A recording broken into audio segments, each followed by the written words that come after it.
You got grievances against everybody. No, it's not. She's done a fine job. She got you here. I know. She's protected every constitutional right that you have.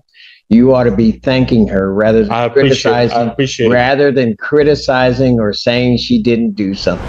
Court calls the case of the people versus Sebastian Phillips. And may I get on behalf of Mr. Phillips? I have an order for forensic evaluation. Is that a correct statement? Can I make a statement on that matter? State your name first. Sebastian Phillips. Go ahead, sir. So I believe my judicial pursuits in its origin, once informed, were squandered and stifled erroneously and imprudently against me and my best interests. I had people calling me, hanging up the phone. The public defender's office resorted to hearsay involving asserting inaccurate depictions of the actual police report without me having it in front of me.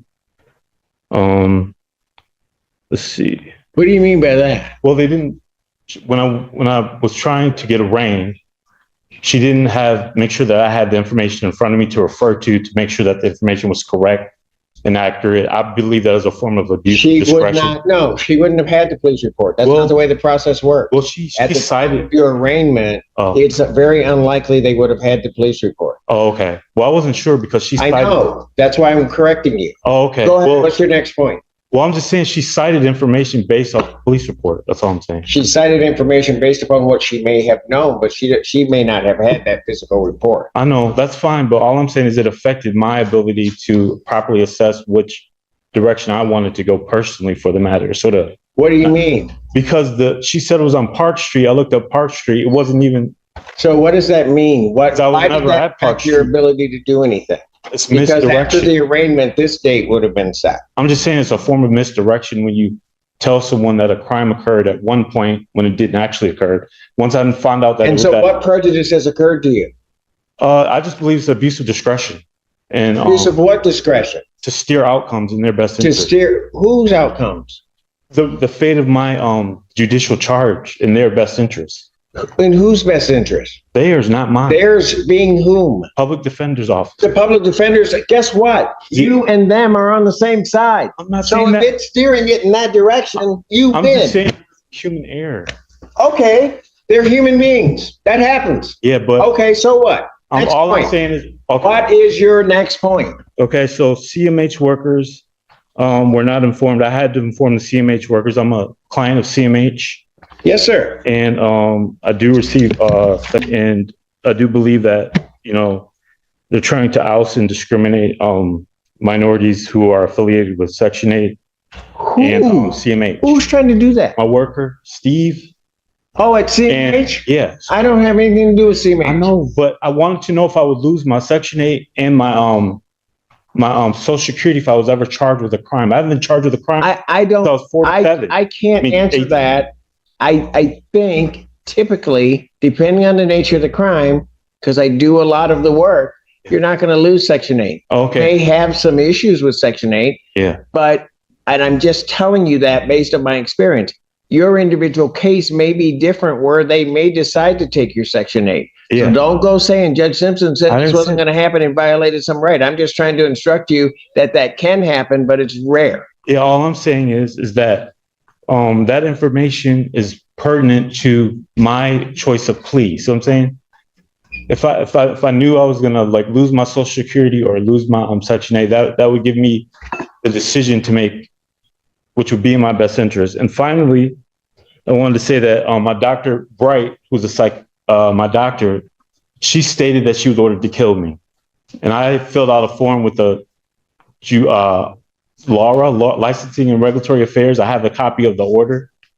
I gave it to prosecution, and I was abducted out of the ER at the hospital, and I reported to the University of Michigan Police, and the governor also was informed. So she's aware what's going on. Governor Whitner? Yes. Oh. I caddied for her stepdad. I was his personal caddy for her stepdad at Country Club Lansing. Yeah. And also Justice Brennan Sr., just to let you know, before he passed away. Cool. Yeah, and I caddied in the LPGA for 3 years. So anyway, I just wanted to say that finally, CMH has resorted to consternation and contumacy involving the death threats. adulterating medications with opioids. Ooh, Do you know a pharmacy in conjunction with CMH? okay, good. And FDA MedWatch notification was notified. There's a procedure for that if it happens. So I believe they're trying to oust, avenge, and assassinate me. Based on the civic income, I can give you all the information. You can contact the governor's office too, because they know everything. And I know that I haven't been charged with a crime in years. And I just don't think that, it's something that is criminally intended or actually like occurred to the charge that you suggested in the form of a felony. I think that's overcharged. It's just my opinion. Okay, so here's what I'm gonna do. I'm gonna order a forensic evaluation as requested. I've signed the order. I'll set a competency hearing in this matter for March 19th. March 19th, 2026, 9 a.m. Bond will continue. So can I make the final request or statement? So you're saying that I can't request a motion to suppress and dismiss on this basis? Do what? Request a motion to suppress and dismiss the charges. I don't know On what these that kind of findings. motion is. If you're looking to suppress evidence, then No, not- maybe you need not to talk to necessarily your attorney about that. Like immunity. Immunity. Yeah, from this charge, based on all that has occurred. You want a motion for immunity? Yeah. Well, I don't know what that is, and I couldn't order that anyway. I thought it was a legal term. I studied on. Well, it's a legal term, but you're using it incorrect. Oh, okay. And Your Honor, if I may, I did speak with Mr. Phillips last week, and How'd that go? I told him, we went over options, and he was on board at the time with having an evaluation done. Got it. And I have been in contact with his CMH worker. They know that he had a hearing today as well, so. All right. That's only because So she we ought to didn't be able to agree get, with me. pardon? She didn't agree with me. Agree with you about what? All the stuff I just told you. I can see why. Okay. So here's what will happen is they're going to do the evaluation. We'll figure that out. We'll see in March and see where this case But goes. she won't even tell me the outcomes of that. Of what? If I have an evaluation and what happens after that. Well, it depends on what the evaluation says. There's no way for her to answer that. Okay. Yeah, I know. Sorry, I'm not a fortune teller, Your Honor. Pardon? I'm not a fortune teller. I can't It's tell the just, future. it's civil procedures, legal procedure. That's all. She didn't cite the proper procedure once this forensic evaluation occurs and what will happen after that. What are my options? She didn't tell me any of that. And she didn't call me in about a whole week. You got grievances against everybody. No, it's not She's agree- done a fine job. She got you here. I know. She's protected every constitutional right that you have.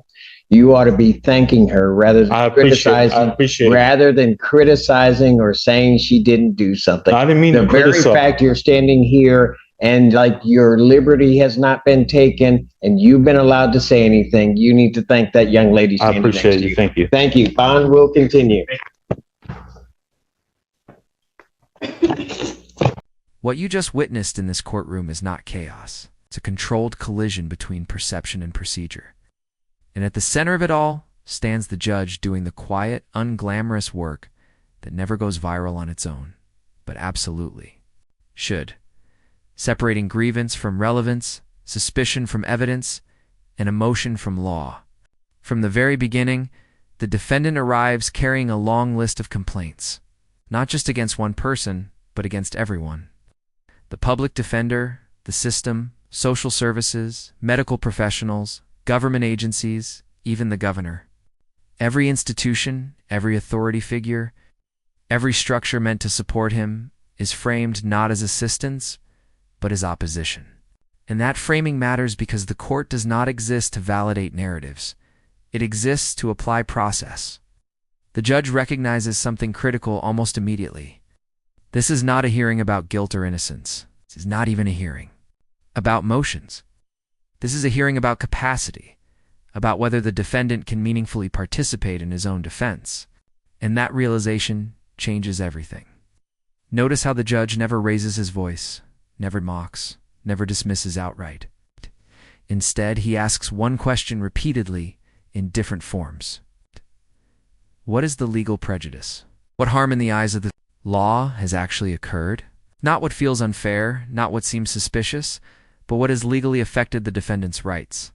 And again, there is no answer. When the defendant claims abuse because he did not have a police report, at arraignment, the judge calmly corrects him. Not condescendingly, but factually. That's not how arraignments work. When he claims misdirection over the location of a street, the judge asks the most important question in law. So what? What changed? What was lost? What decision was denied? And there is silence where substance should be. This is judicial discipline at its finest. The court does not chase every allegation. It does not debate conspiracy. It does not entertain hypotheticals built on fear. It brings everything back to one anchor point procedure. And then comes the moment that defines this entire exchange. You and them are on the same side. That single sentence cuts through the fog because the defendant sees his public defender as an adversary. But the judge reminds him of an uncomfortable truth. The defender's role is protection, not persecution. The very fact that the defendant is standing freely in court, speaking at length, uninterrupted, unrestrained, is proof that his rights have been safeguarded. This is not a system silencing him. This is a system containing him slot. When the defendant drifts into allegations of assassination plots, medical tampering, and government coordination, the judge does not argue the facts. He doesn't need to. Instead, he does something far more important. He shifts the case into the correct legal lane. A forensic evaluation, a competency hearing, a pause, not as punishment, but as protection. That decision is not dramatic, it is responsible. The judge is not saying you're wrong. He's saying we need clarity before we proceed, and that distinction matters. Then comes the final exchange, the one that defines the judge's authority and humanity all at once. When the defendant accuses his attorney of failing him, of not agreeing with him, of not predicting outcomes, the judge draws a firm but fair boundary. There are grievances against everybody. It is not an insult, it is an observation. And what follows is perhaps the most important statement of the entire hearing. She's done a fine job. She got you here. She's protected every constitutional right that you have. You ought to be thanking her rather than criticizing her. This is the judge doing what courts are supposed to do. It's defending the integrity of counsel, defending the process, and reminding the defendant that rights are not abstract ideas. They are actions. Bail maintained. Voice heard. Liberty preserved. Liberty preserved. The judge even goes further, expressing appreciation directly to the public defender in open court on the record. That matters because it sends a message not just to the defendant, but to everyone watching. Professionalism will be defended here. And then the final line, calm, decisive, unmistakable. A bond will continue. No theatrics, no lecture, no spectacle, just law. This ending is not about dominance, it's about stability. The court does not exist to validate every belief. It exists to ensure fairness, even when the person before it cannot recognize it. And in this moment, the judge does exactly that. He protects the defendant from himself without ever saying so. That is judicial restraint. That is authority without ego. And that is why this moment lands so powerfully, because justice isn't always loud. Sometimes it's a steady voice saying, "We'll figure this out the right way."